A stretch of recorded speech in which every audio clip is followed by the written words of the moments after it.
Hello students, very good morning. तैयार हो जाइए पढ़ने के लिए। देखिए आज फिर हम एक बहुत मोस्ट इम्पोर्टेंट एक छोटा सा चैप्टर लेकर आए हैं, नया चैप्टर जिसका नाम है पृथ्वी का चुंबकीय क्षेत्र। इसमें से स्टूडेंट्स एक नंबर का आएगा, ठीक है ना। तो जो डेफिनेशंस होंगी और कुछ न्यूमेरिकल्स ये आएगा एक ही नंबर का, ठीक है स्टूडेंट्स। इसमें एक ही क्वेश्चन बनता है, यह है पृथ्वी के चुंबकीय क्षेत्र के अवयव का नाम लिखिए तथा उन्हें परिभाषित कीजिए। ये स्टूडेंट्स देखिए, पृथ्वी का चुंबकीय क्षेत्र, ठीक है। पृथ्वी का चुंबकीय क्षेत्र यानी कि पृथ्वी भी एक चुंबक की भांति व्यवहार करती है, यानी कि पृथ्वी का भी एक चुंबकीय क्षेत्र है। ये कैसे सिद्ध होता है? देखो, आप किसी लोहे को, सबसे पहले तो आप ये बताइए स्टूडेंट, देखिए इसी से अंदाजा लगाइए। सबसे पहले हम इसमें मैं स्टूडेंट्स आपको ये समझाना चाहता हूँ कि पृथ्वी का चुंबकीय क्षेत्र होता भी है या नहीं। तो देखिए कैसे, मैं प्रूफ दिखाता हूँ आपको। आप बताइए, ये एक मैग्नेट है, इसका ये एन सिरा है और ये एस सिरा है। Okay clear. अब मैं इसके ऊपर दूसरी मैग्नेट रखता हूँ, बताइए ये ऐसे रखी जा सकती है? नहीं, क्योंकि ये घूम के ऐसे हो जाएगी, एन के ऊपर एन नहीं रह सकता, तो प्रतिकर्षित करेगा। इसकी स्थिति स्टूडेंट्स ये होगी, ये नहीं होगा। इसकी स्थिति स्टूडेंट्स ये होगी, ये एन है और ये ऐसा। अगर मैं इसके ऊपर चुंबक ऐसे लटकाऊं भी इसके पास या इसके ऊपर रखूं भी, तो घूम करके कैसे हो जाएगी, ये ऐसा आ जाएगा, ये एन हो जाएगा ना, ऐसे ऐसे। तो ठीक है, अब हम पृथ्वी के केस में देखते हैं। अब मैं पृथ्वी पर खड़ा हूँ, यहाँ पर खड़ा हूँ, ठीक है। मेरे पीछे नॉर्थ है, सामने साउथ है, इधर ईस्ट है, इधर वेस्ट है, ठीक। अब मैं देखिए इसे लटकाता हूँ, ये चुंबक है, दंड चुंबक, छड़ चुंबक। ये इसका एन है, ये वाला जो कैप वाला सिरा एन, एन ध्रुव, और ये इसका एस है। अगर मैं इसे स्वतंत्रता पूर्वक लटकाऊं और इसे घुमा के छोड़ भी दूं किसी भी, तो ये हमेशा किस दिशा में ठहरती है? आपको पता है, उत्तर दक्षिण दिशा में ठहरती है। और इसी सिद्धांत पे स्टूडेंट्स, जो हमारा कंपास दिक्सूची होता है, जो रडार में भी होता है, ठीक है ना, जो जब एरोप्लेन ऊपर उठते हैं तब उनसे डायरेक्शन ज्ञात करते हैं, जब शिप समुद्र में होता है तब उनसे डायरेक्शन ज्ञात करते हैं कि इधर नॉर्थ किधर है, साउथ किधर है, ठीक है स्टूडेंट्स। तो देखिए, तो ये हमेशा किधर ठहरते हैं? उत्तर दक्षिण दिशा में ठहरते हैं। तो इसका मतलब क्या हुआ स्टूडेंट्स, कि ये एक ऐसे चुंबकीय क्षेत्र में कार्य कर रही है जिसकी दिशा चुंबकीय क्षेत्र, जिसके चुंबकीय क्षेत्र की दिशा नॉर्थ से साउथ की ओर है, वरना किधर भी ठहर जाते। देखो जैसे स्टूडेंट्स ये, ठीक है ना। ये ठीक है। अब देखो इसे आप पृथ्वी समझ लीजिए, इस वाले को देखो थोड़ी देर के लिए। अब इसके ऊपर आप चुंबक रहोगे, तो ये क्या होगा, इसका ये एस सिरा होगा और ये एन सिरा, कैसे भी घुमा दीजिए हमेशा। तो ऐसे जस्ट पृथ्वी के केस। दूसरा एग्जांपल देखिए, अगर आप किसी लोहे को, ये चुंबक है, कुछ महीनों तक या कुछ दिनों तक इससे कोई लोहे का टुकड़ा चिपका के रखिए, तो वो उसमें भी थोड़े थोड़े चुंबक के गुण आ जाते हैं। ऐसा ही केस ये है स्टूडेंट्स। देखिए, एक आप लोहे के टुकड़े को पृथ्वी में गहरे गाड़ दीजिए, गहरे, बहुत गहरे, 3-4 महीने के लिए, ठीक है स्टूडेंट, तो उसमें भी कुछ दिनों बाद चुंबक के गुण आ जाते हैं। तो इन सब बातों से सिद्ध ये होता है स्टूडेंट्स कि पृथ्वी का अपना चुंबकीय क्षेत्र होता है। अब पृथ्वी का जो चुंबकीय क्षेत्र होता है, उस क्षेत्र को कैसे परिभाषित करते हैं, ठीक है। तो यही क्वेश्चन है, पृथ्वी के चुंबकीय क्षेत्र के अवयव का नाम लिखिए तथा उन्हें परिभाषित कीजिए। तो देखिए, पृथ्वी के चुंबकीय क्षेत्र के स्टूडेंट से 3 अवयव है। कितने अवयव है? 3 में लिख देता हूं। तो पृथ्वी के चुंबकीय, सॉरी, इसका कभी कभी तो बस एक नंबर में यही पूछ लेते हैं, पृथ्वी के चुंबकीय क्षेत्र के अवयव का नाम लिखिए। पृथ्वी के चुंबकीय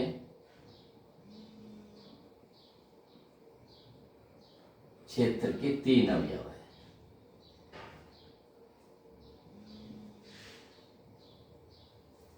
तीन अवयव है, बहुत ही मोस्ट इंपॉर्टेंट। नंबर 1, पहले नाम लिखते हैं उनके, क्योंकि नंबर 1 स्टूडेंट्स, दिक्पात का कोण, दिक्पात का कोण, दिक्पात का कोण। नंबर 2, नति कोण,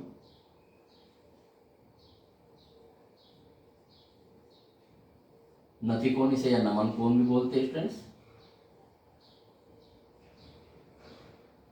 नमन। और नंबर 3, पृथ्वी के चुंबकीय क्षेत्र का क्षैतिज घटक, पृथ्वी के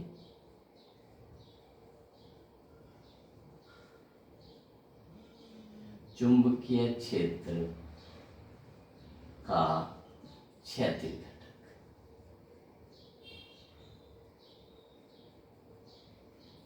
ठीक है स्टूडेंट्स, ये है। अब इन तीनों को सिर्फ बस परिभाषित करना है। ठीक है, तो देखो पहले आप इसको समझ लीजिए स्टूडेंट। देखो ये पृथ्वी बना रहा हूं मैं, पृथ्वी ग्लोब है ना, तो ये देखिए बहुत ध्यान से स्टूडेंट्स, ये हमने पृथ्वी बना दी। ठीक, आप ये देखिए, बहुत ध्यान से देखना स्टूडेंट्स, ये लीजिए। ठीक है, ये इसका क्या है, भौगोलिक, यानी कि जो हम तो भूगोल के अनुसार बोलते हैं भौगोलिक उत्तरी ध्रुव। ये मैं इसे दूसरे कलर से लिख देता हूँ स्टूडेंट, भौगोलिक उत्तरी ध्रुव। ये वाला है ना, ये वाला भौगोलिक उत्तरी ध्रुव।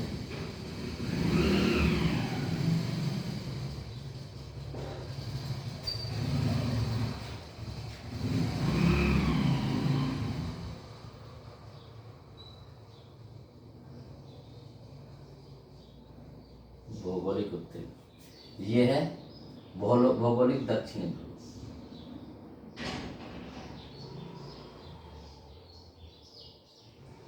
भौगोलिक दक्षिणी ध्रुव। ठीक है, ये लीजिए, ये स्टूडेंट। ठीक है स्टूडेंट, बहुत ध्यान से देखें। ये अब मैं देखिए स्टूडेंट्स इसकी निरक्ष बता रहा हूँ, जो इसके बिल्कुल बीचों बीच से गुजरते हैं ना। देखो अब मैं इसकी अक्ष बना रहा हूँ, क्या, कौन सी अक्ष, घूर्णन अक्ष। ये लीजिए ऐसे, बहुत ध्यान से स्टूडेंट्स।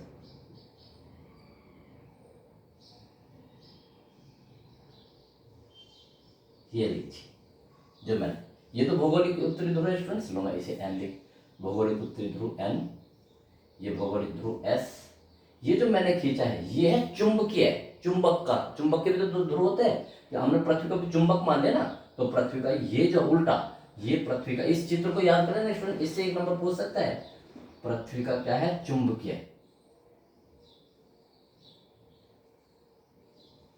मैं इसे दूसरे कलर से लिख देता हूँ स्टूडेंट, जिससे कि बहुत स्पष्ट हो जाए बिल्कुल।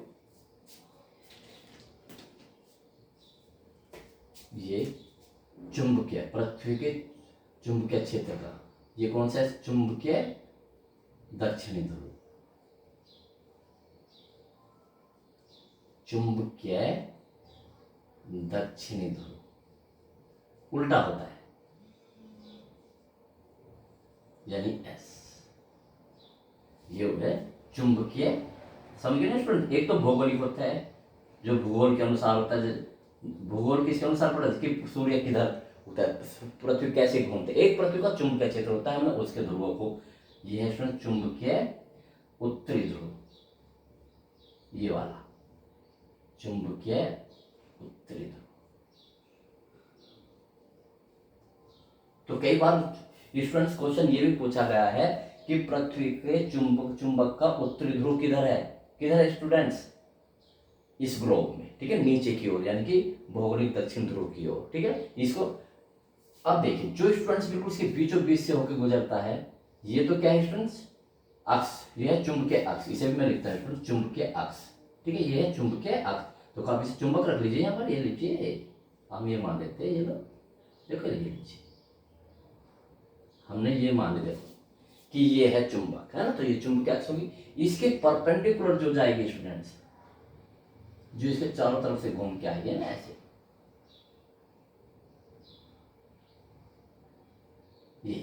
ये है चुंबकीय निरक्ष, मैं यहां लिख देता हूं, ये वाला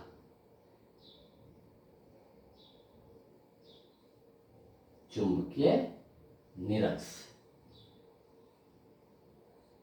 ये चुंबकीय अक्ष है, ये चुंबकीय अक्ष, लो इसे भी लिख देता हूं स्टूडेंट।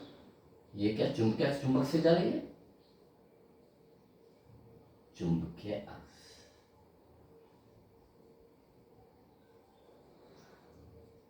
ठीक है स्टूडेंट्स, ये है, इस चित्र को आप बहुत अच्छी तरह से बना देंगे। ठीक है स्टूडेंट्स, बहुत ही सुंदर।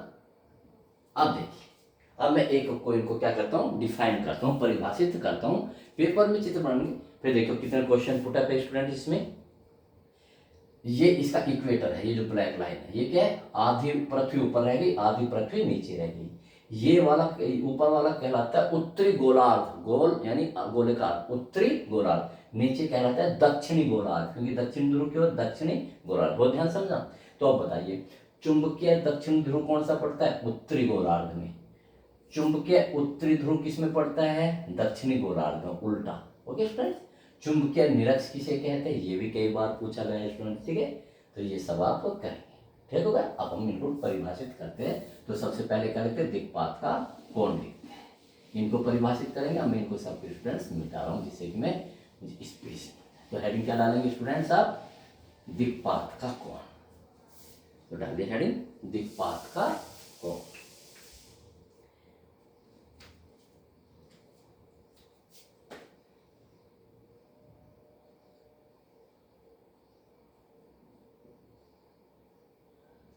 दिक्पात का कोण बहुत आसान, बहुत आसान स्टूडेंट, बहुत ही आसान, वेरी नाइस। देखिए समझिए, अगर मैं ये तरबूज समझ लीजिए, तरबूज अगर मैं इसे ऐसे काटूं, देखो ऐसे काटूं बीचों बीच, तो क्या दो प्लेन प्राप्त होंगे, और जो कैसा रूप होगा उनका, बिल्कुल समतल प्राप्त होंगे ना स्टूडेंट, समतल। और कैसे होंगे, गोलाकार, है ना, जैसे शेप होगी। तो उसको जब अगर मैं इसको काटूं तो इसे बोलते हैं क्या, भौगोलिक याम्योत्तर। उस प्लेन को, उस तल को क्या बोलते हैं, भौगोलिक याम्योत्तर। समझे ना स्टूडेंट। हम तरबूज है, तरबूज को हमने ऐसे रख दिया और उस पर ये कर दिया। अगर मैं इस पृथ्वी को यानी उस तरबूज को भौगोलिक, भौगोलिक जो ध्रुव है उसके अकॉर्डिंग काटूं तो उसे बोलते हैं भौगोलिक याम्योत्तर। उस प्लेन को देखो स्टूडेंट, याम्योत्तर, उस प्लेन को, समझे ना। अगर मैं इसे ऐसे काटूं, किसमें, चुंबकीय ध्रुवों के अकॉर्डिंग काटूं, चुंबकीय ध्रुवों की दिशा में काटूं, या चुंबकीय ध्रुवों से जाता हुआ काटूं, तो उसे बोलते हैं चुंबकीय याम्योत्तर। ये है भौगोलिक याम्योत्तर, ये वाला प्लेन जरा से होगा, ये चुंबकीय याम्योत्तर। तो इन दोनों के बीच का देखो जो कोण बन रहा है, ये कोण, यही दिक्पात का कोण कहलाता है। कितना सिंपल स्टूडेंट, तो लिखिए भौगोलिक याम्योत्तर, कितना सिंपल स्टूडेंट्स।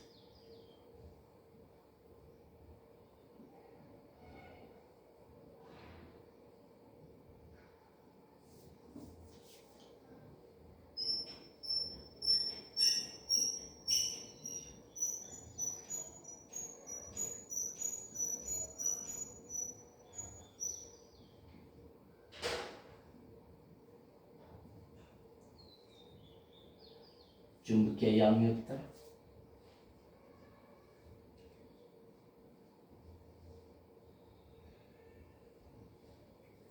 के बीच बने कोण को, कोण को दिक्पात का कोण कहते हैं।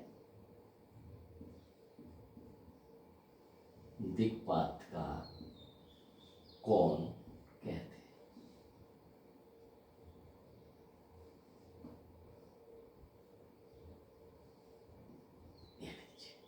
ठीक, वाह, बस। अब ये तो दिक्पात का कोण होगा स्टूडेंट्स। अब कौन सा था, नति कोण। हेडिंग डाल लीजिए, नति कोण या नमन कोण। अलग अलग आएगा स्टूडेंट की नति कोण की परिभाषा लिखिए, सबसे ज्यादा मोस्ट इंपोर्टेंट। हेडिंग डाल लीजिए, नति कोण।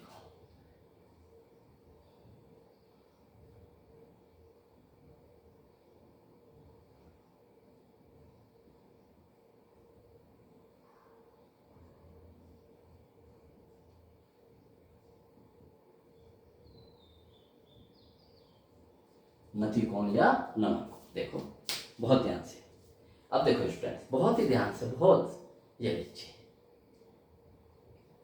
ये चुंबक है, बिल्कुल ना कहीं से मोटी ना कहीं से पतली, बिल्कुल एक जैसी। अगर जस्ट इसके गुरुत्व केंद्र बीचों बीच से मैं इसे लटकाऊंगा तो बिल्कुल क्या रहनी चाहिए, बिल्कुल क्षैतिज रहनी चाहिए, लेकिन क्षैतिज नहीं रहती।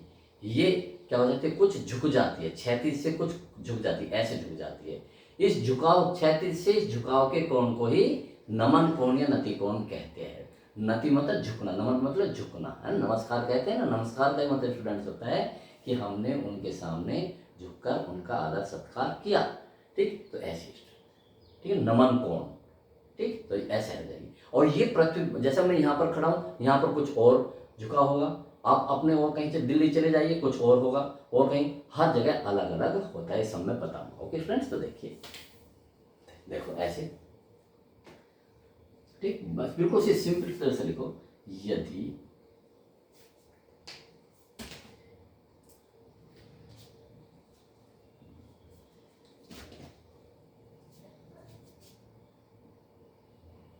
यदि किसी दंड चुंबक को, या छड़ चुंबक लिख लो, यदि किसी छड़ चुंबक, चुंबकों का भी तो आकार बहुत सारा वैसा होता है, यदि किसी छड़ चुंबक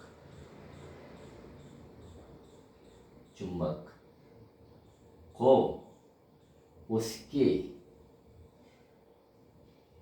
सेंटर में, गुरुत्व केंद्र है ना, जहां उसका सारा करता है, उसके गुरुत्व केंद्र, बिल्कुल अच्छी तरह डेफिनेशन लिखो, उसके गुरुत्व केंद्र से स्वतंत्रता पूर्वक लटकाया जाए,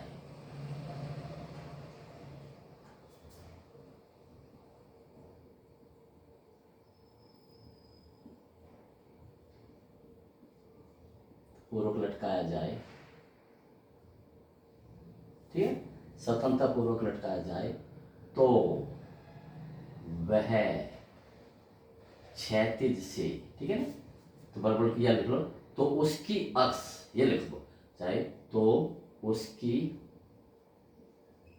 अक्ष क्षैतिज से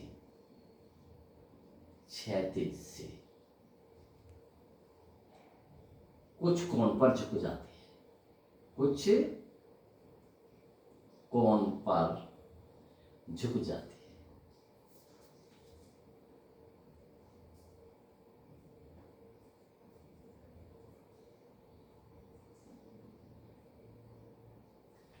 क्षैतिज से इसी झुकाव को नति कोण कहते हैं।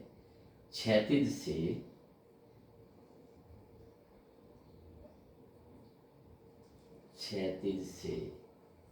इसी झुकाव, इसी झुकाव या कोण को उस स्थान का नति कोण कहते हैं। उस स्थान, क्योंकि अलग अलग होते हैं स्टूडेंट, उस स्थान का नति कोण कहते हैं, कोण या नमन को कहते हैं। ठीक है स्टूडेंट्स, अब ये होता क्या है वास्तव में ये दिखाता है कि चुंबकीय क्षेत्र की दिशा ये है, उस स्थान पर पृथ्वी के चुंबकीय क्षेत्र की दिशा है। वैसे सीधा किधर होनी चाहिए स्टूडेंट्स, उत्तर से दक्षिण होनी चाहिए, बिल्कुल सीधी, लेकिन नहीं, ये थोड़ी सी पृथ्वी के केंद्र की ओर झुक जाती है, ठीक है ना, तो ये थोड़ी सी तिरछी होती है। तो मैं लिख देता हूँ अर्थात, या ऐसे भी लिख सकते हैं स्टूडेंट्स, अर्थात कोई सी एक डेफिनेशन लिख दीजिए स्टूडेंट्स। देखिए मैं बढ़ाता भी हूँ, ये देखिए, ये चुंबक थी स्टूडेंट्स, ये ऐसे झुक जाएगी, ठीक है, ये इसकी अक्ष है, ठीक है, ये इसका गुरुत्व केंद्र है, ये क्या है स्टूडेंट्स, क्षैतिज, ये क्षैतिज तो है, क्षैतिज रेखा ही तो है, ये क्षैतिज रेखा, तो इस झुकाव को ये कहते हैं नति कोण, ये है नति कोण, ठीक है।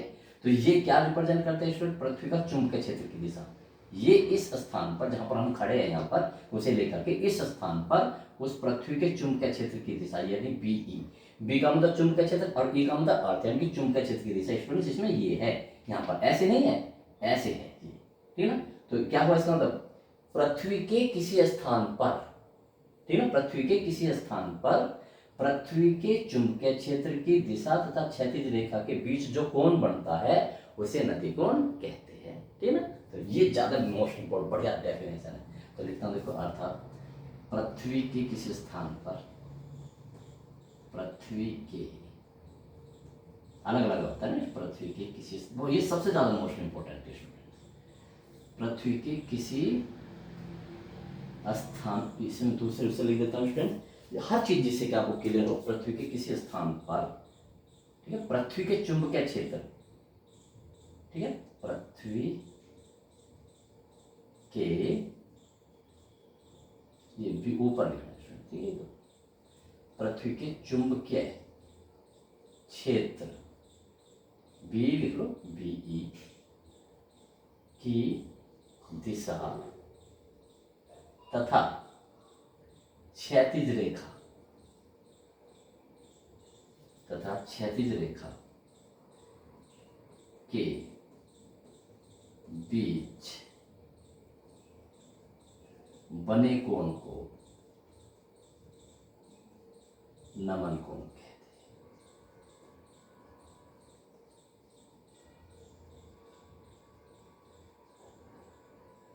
ठीक है, ठीक है स्टूडेंट। अब नोट लिखाऊंगा इसमें, बहुत ही मोस्ट इंपॉर्टेंट नोट स्टूडेंट, ठीक है। तो देखिए ये लिखते हैं स्टूडेंट्स, आ रहा है, मैं सोचा मिटाना पड़ेगा, तो देखिए नोट करके स्टूडेंट्स, ये है। अब देखिए यहाँ पर ये जो ध्रुव है, ठीक है ना, ये ध्रुव और ये ध्रुव पास ही पास होता है, जो चुंबकीय ध्रुव है, एक ध्रुव, अब मैं दक्षिण ध्रुव नहीं कह रहा देखिए स्टूडेंट्स, अब मैं, ये पृथ्वी है, अब मैं इसे मैंने एक धागे से बांधा, पृथ्वी का चक्कर लगाया, तो एक जगह एक स्थान पर बिल्कुल ऐसे खड़ी हो जाती है, एक जगह बिल्कुल समतल समांतर हो जाती है, ठीक है।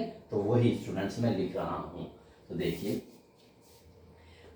बहुत मोस्ट इंपोर्टेंट स्टूडेंट्स, पृथ्वी के चुंबकीय ध्रुवों पर, चुंबकीय ध्रुवों पर नतिकोण का मान, नतिकोण का मान 90 अंश तथा निरक्ष पर, कहीं भी चले जाओ इस निरक्ष पर, तथा निरक्ष पर कितना होता है, 0 होता है।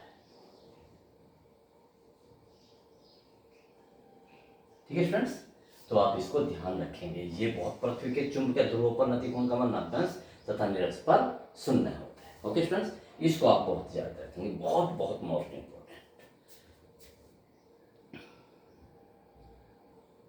तो देखिए स्टूडेंट्स, और जो पृथ्वी के चुंबकीय क्षेत्र का क्षैतिज घटक है ना, नंबर 3 घटक, बहुत आसान है स्टूडेंट्स, देखो बहुत ध्यान से, मैं पृथ्वी के यहाँ पर खड़ा हूँ, ठीक है ना, और यहाँ पर ये क्षैतिज है, ये लीजिए, ये स्टूडेंट्स क्या है, क्षैतिज है, ये है क्षैतिज, फिर वही, ठीक है स्टूडेंट, और यहाँ मैंने एक चुंबक लटका, ये लीजिए एक चुंबक, ये चुंबक की स्टूडेंट्स क्या अक्ष है, जिसके बीचों बीच से होकर जाती है, देखना स्टूडेंट्स, ठीक है, ये किसको रिप्रेजेंट करेगी स्टूडेंट्स, बीई की दिशा, यानी कि चुंबकीय क्षेत्र की दिशा, बीई लिख देता हूँ, बी और ये ई, और ये कौन है, थीटा, समझिए।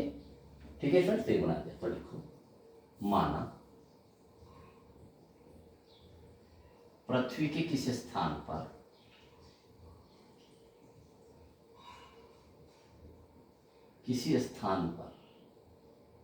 देखो, किसी स्थान पर नति कोण का मान थीटा है, नति कोण का मान कितना स्टूडेंट्स, थीटा है, समझ में आ गई, ठीक है ना। तो ये पृथ्वी का चुंबकीय क्षेत्र भी है, पृथ्वी अर्थात लिख लो, ऐसे लिख लो, अर्थात इस स्थान पर, ध्यान दिया ना, अर्थात इस स्थान पर पृथ्वी के चुंबकीय क्षेत्र, पृथ्वी का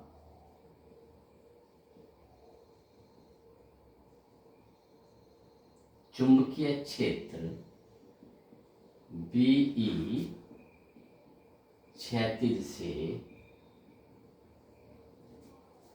थीटा कोण बनाता है, बहुत आसान है स्टूडेंट, देखो थीटा कोण बनाता है, ये लीजिए, ठीक है। अब पृथ्वी का जो चुंबक ये क्षेत्र है, इसे क्षैतिज घटकों में तोड़ने पर, है ना, इसे घटकों में तोड़ लो, अर्थ है ना, तो देखो पृथ्वी के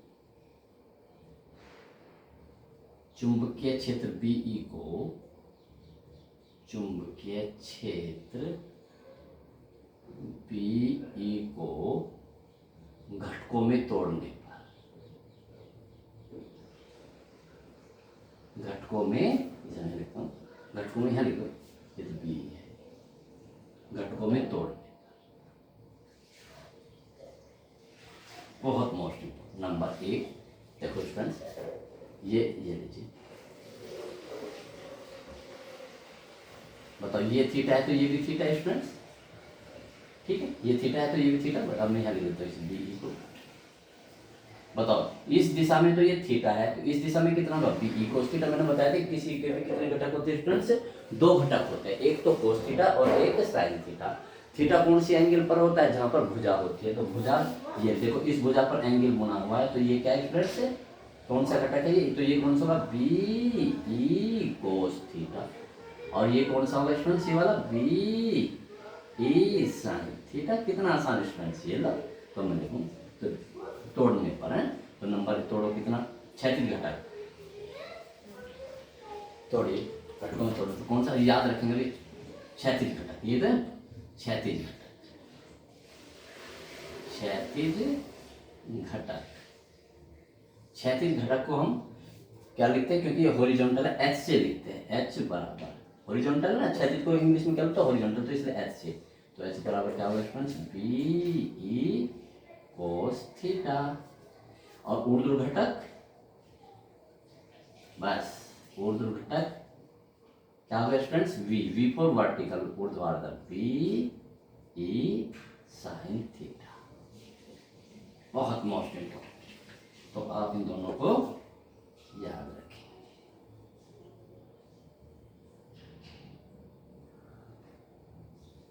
ये इक्वेशन नंबर 1 होगी स्टूडेंट्स, ये इक्वेशन नंबर 2 होगी।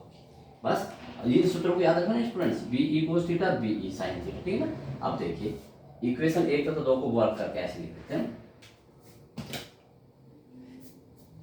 इक्वेशन बस ऐसे लिख दो, समीकरण 1 तथा 2 का वर्ग करके जोड़ने, वर्ग करके जोड़ने पर, कभी जोड़ो कितना होगा, एच स्क्वायर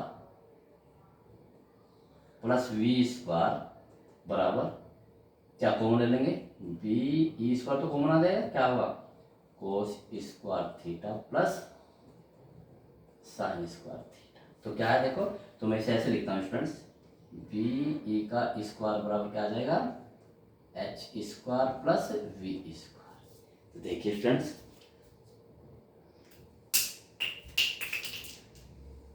एक फार्मूला ये कितना होगा 3, ये पृथ्वी का परिणामी यानी कि संपूर्ण चुंबकीय क्षेत्र है, ये उसका क्षैतिज घटक है, ये उसका ऊर्ध्व घटक है। अब इनको डिवाइड करते हैं, ठीक, तो लिखिए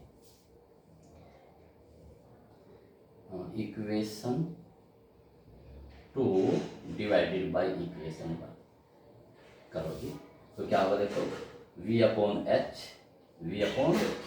बराबर B E sine theta upon B E cos theta. ये tan थीटा हो जाएगा, बस तो tan थीटा बराबर क्या हो जाएगा, v अपॉन एच।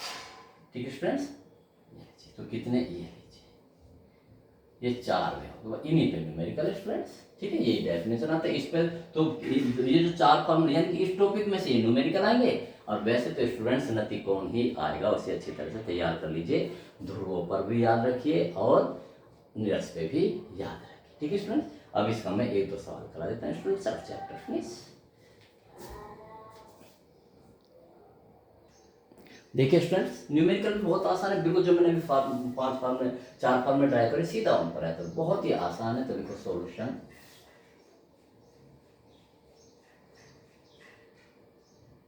और प्रश्नानुसार बहुत ही आसान है स्टूडेंट्स। एक स्थान पर पृथ्वी के चुंबकीय क्षेत्र का क्षैतिज घटक उसके ऊर्ध्व घटक का √3 गुना है ना, यानी कि क्षैतिज घटक ऐसे लिखिए आप, क्षैतिज घटक √3 क्या उसके ऊर्ध्व घटक का, ऊर्ध्व घटक ये तो दे रखा है, बस आपको बस बताओ क्षैतिज घटक क्या होता है स्टूडेंट्स, क्षैतिज घटक क्या होता है एच, और पूरा लिख लो। क्षैतिज घटक क्या होता है students, B E cos theta √3, और ये क्या होता है घटक बी ई साइन थीटा। कैसे कर लीजिए स्टूडेंट्स, इसको इधर ले जाओ, इसको इधर ले जाओ, कैसे ले जाओगे, बी से बी कट जाएगा, क्या बचेगा, तो कैसे लिया cos theta upon sine theta upon √3 या कोट थीटा √3, तो कितना होगा थीटा बराबर स्टूडेंट 60 अंश होगा। कितना आसान ये है। डू जस्ट ऐसे ही सवाल और देख लो इस सवाल। तो देखिए स्टूडेंट्स, एक सवाल और देखिए, बहुत ही आसान है। सॉल्यूशन, प्रश्नानुसार पढ़िए। पृथ्वी के किसी स्थान पर पृथ्वी के चुंबकीय क्षेत्र का क्षैतिज घटक, तो ऐसे लिखेंगे स्टूडेंट, देखो क्षैतिज घटक, क्षैतिज घटक क्या था, क्षैतिज घटक बी ई करने का तरीका है, बी ई कोस थीटा बराबर 3 गुना 10 की घात -5 वेबर प्रति मीटर स्क्वायर, ठीक है। तथा नति कोण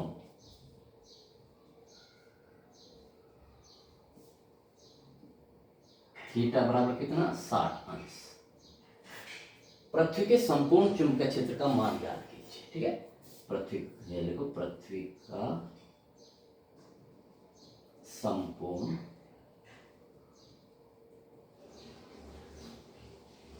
चुंबकीय क्षेत्र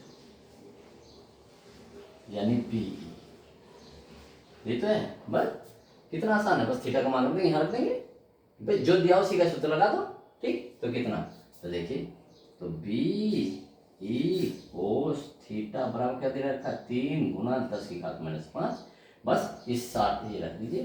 करने के बहुत तरीके हैं स्टूडेंट, कोस 60 3 गुना 10 की घात -5, तो बी ई कितना है स्टूडेंट्स, कोस 60 की वैल्यू कितनी होती है 1/2, तो बी ई बराबर 2 × 6 गुना 10 की घात -5 वेबर प्रति मीटर स्क्वायर।